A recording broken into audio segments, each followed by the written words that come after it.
S কুকিংয়ে তোমাদের সবাইকে স্বাগত।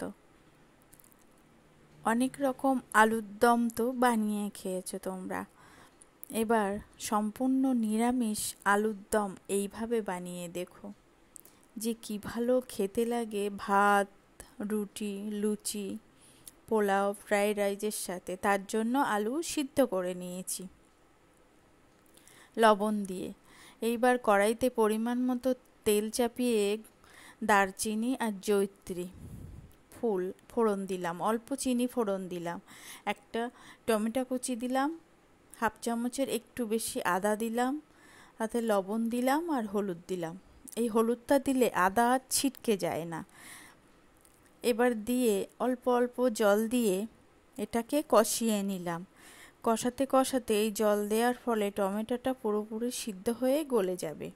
এবার হাফ চা চামচ মতো দিলাম হিং নিরামিষ রান্নাতে, হাফ চা চামচ ধনিয়া গুঁড়ো, 1/3 দিলাম জিরের গুঁড়ো, আর দেব লঙ্কা বাটা 1 চা চামচ মতো,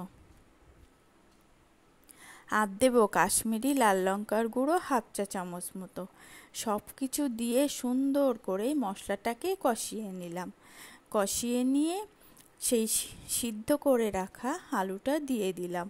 লবণ দিয়ে সিদ্ধ করে নিয়েছি জলটা ঝরিয়ে। লবণ দেওয়ার ফলে আলুটা বেশ ভিতরটাও লবণ পৌঁছে যায়।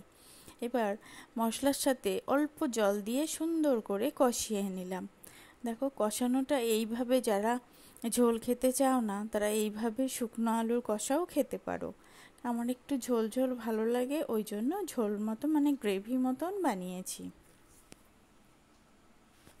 কষানোটা খুব সুন্দরভাবে হয়ে গেছে। পরিমাণ মতো গরম জল দিলাম। গরম জল দিয়ে ফুটিয়ে কিছুক্ষণ রান্না করে নিলাম। নিয়ে লবণ আর ঝালটা চেখে নিলাম। দেখো আলুগুলো কি সুন্দর বালি বালি হয়ে গেছে, আর গাটা ফেটে ফেটে গেছে, ছোট হয়ে গেছে। এইভাবে আলুটা গলে যাওয়ার ফলে গ্রেভিটাও ঘন হয়ে এসছে।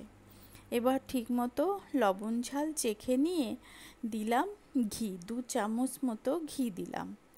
ওপর থেকে ছড়িয়ে দিয়ে এবার হাফ চা চামচ মতো শাহি গরম মশলা দিলাম। দিয়ে মিশিয়ে নিলেই রেডি দুর্দান্ত স্বাদের আলুর দম, নিরামিষ, সম্পূর্ণ নিরামিষ আলুর দম বা আলুর তরকারি। এইভাবে তোমরা বানিয়ে দেখো আর কমেন্টে জানিও যে কেমন হলো। আর অবশ্যই পাশে থাকার অনুরোধ রইল নতুন বন্ধুদের।